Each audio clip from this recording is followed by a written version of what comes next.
Yo les amis, j'espère que vous allez bien.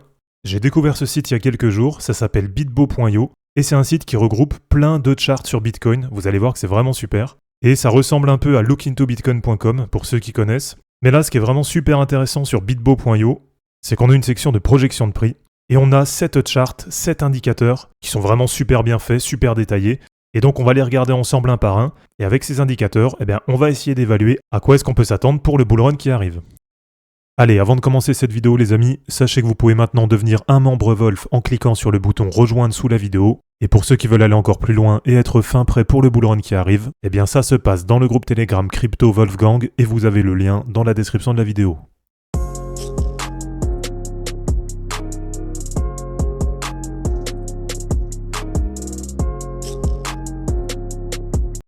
Alors, je vous le dis tout de suite, il n'y a rien de sponsorisé. Je sais qu'il y a un plan payant qui est, je crois, à 29 $ par mois sur le site. Donc, si ça vous intéresse de vous abonner pour avoir accès à des charts plus détaillés ou je ne sais quoi, bien sûr, vous pouvez le faire. Mais en tout cas, perso, pour l'instant, j'utilise la version gratuite. Et franchement, il y a déjà largement de quoi faire. Alors, la première chart qu'on va regarder, c'est le cycle repeat. Donc là, avec cette chart, regardez, c'est très simple. Vous avez la date d'aujourd'hui, donc le 27 juillet 2024. On est donc ici sur le graphique. Et vous avez sur la partie gauche les 1458 jours précédents, et sur la partie droite, c'est un copier-coller des 1458 jours de gauche qu'on a dupliqué et collé à droite.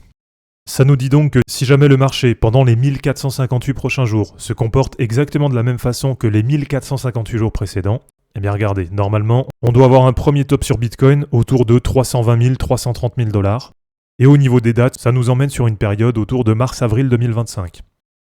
Alors ensuite, bien sûr, comme ça duplique le cycle précédent, donc là ça nous projette un double top, avec un deuxième top autour de 360 000 $, qui pourrait se faire selon ce modèle autour de octobre 2025. Donc voilà, bien sûr, comme d'habitude, c'est pas à prendre au pied de la lettre, ça reste des modèles d'estimation, des modèles de projection, donc même si c'est pas exactement ce qui va se passer, c'est toujours mieux d'anticiper, c'est toujours mieux d'essayer de prévoir. Et bien sûr, comme d'habitude, n'hésitez pas à me dire en commentaire ce que vous en pensez. Et puis notamment, vous me direz en fin de vidéo, lequel de ces 7 indicateurs vous paraît le plus pertinent pour essayer de faire une bonne projection de prix sur Bitcoin pour le prochain bull run. Alors ensuite, la deuxième charte de projection de prix, c'est le long term power law. Donc là, très simplement, ça ressemble à un espèce de canal ascendant qui a tendance à se resserrer légèrement. Donc on va dire c'est un genre de biseau ascendant. Et là, très simplement, on voit qu'en 2011, on a eu un top qui est venu toucher la ligne violette. En 2013, on avait aussi un top sur la ligne violette. En 2017, avec l'ATH à 20 000 $, on avait aussi un top qui est venu toucher la ligne violette. Et alors sur le dernier cycle, on n'est pas venu sur la ligne violette, qui était autour des 100 à 120 000 $. Et donc si on se projette un peu, en prenant par exemple un potentiel ATH autour de mars-avril 2025, sur la ligne violette, on serait autour des 410 000 $. Donc bon, là je vous avoue que ça paraît un petit peu élevé.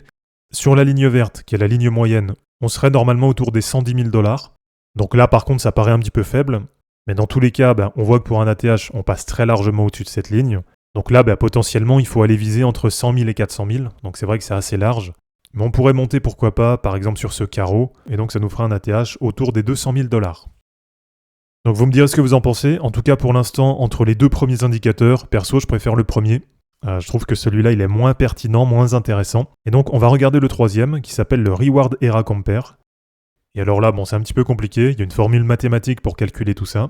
Et donc nous, ce qui nous intéresse du coup, c'est tout en haut, c'est la ligne marron, qui vient tout juste de commencer, puisqu'en fait, chaque ligne, chaque ère commence à partir du halving. Et donc actuellement, on est dans l'ère numéro 5. Et pour l'ère numéro 5, il y a un multiple là qui est calculé, c'est tout en bas en rose. En tout cas, ce qu'on voit bien, c'est qu'à partir du halving, quelle que soit l'ère, quel que soit le cycle, on va dire, on voit quand même qu'on arrive dans des périodes où ça va être très largement haussier.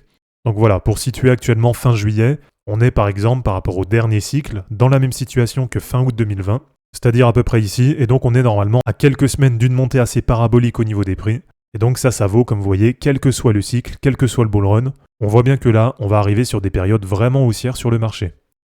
Alors ensuite les amis, la quatrième chart, c'est le cycle low multiple, et là c'est pareil, c'est super pertinent, puisqu'on a une chart qui se met à jour toutes les 5 minutes, donc ça colle vraiment au réel.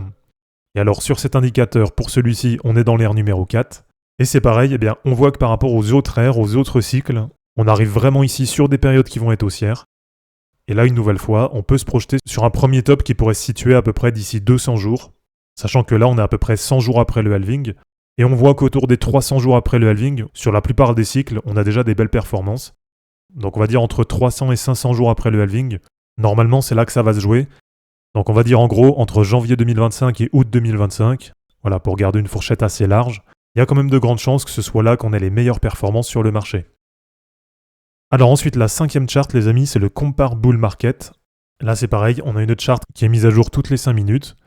Et une nouvelle fois, bon, ça ressemble un peu à ce qu'on a eu avant, sauf qu'on voit que le point de référence, c'est pas forcément le même. Et donc on revient à peu près sur les mêmes constats que précédemment. Mais ce qui est intéressant, c'est qu'on a une annotation en plus qui nous dit qu'en général, on a un ATH qui doit se faire à peu près 445 jours après le début d'une nouvelle ère. Donc là, regardez, on en est ici, on en est à peu près autour de 70 jours. Donc il nous reste à peu près 370 jours avant d'arriver ici, ce qui veut dire à peu près un an.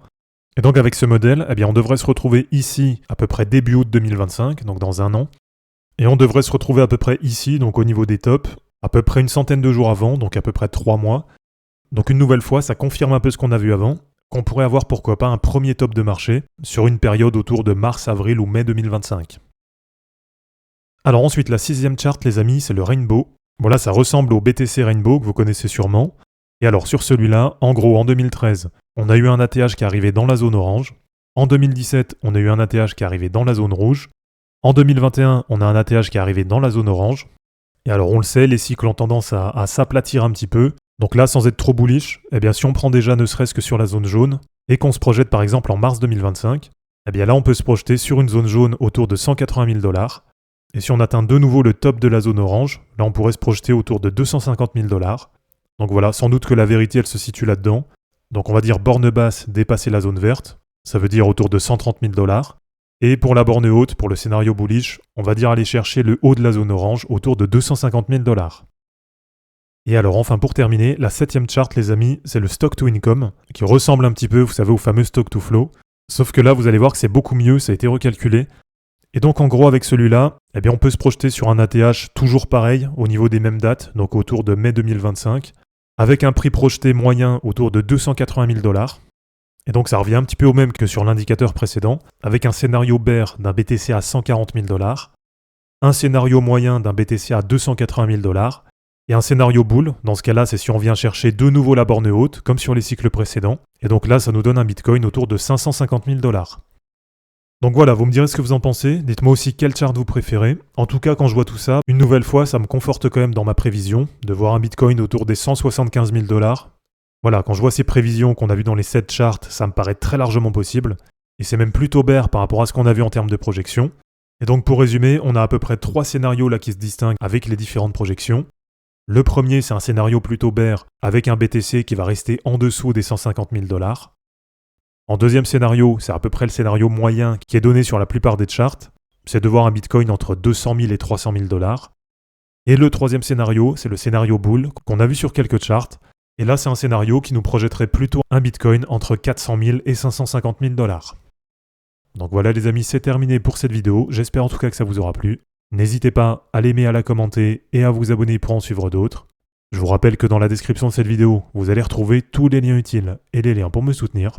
On se dit à bientôt pour une prochaine vidéo, et d'ici là, ne capitulez pas, car les fortunes se créeront en portant vos burnes. Ciao!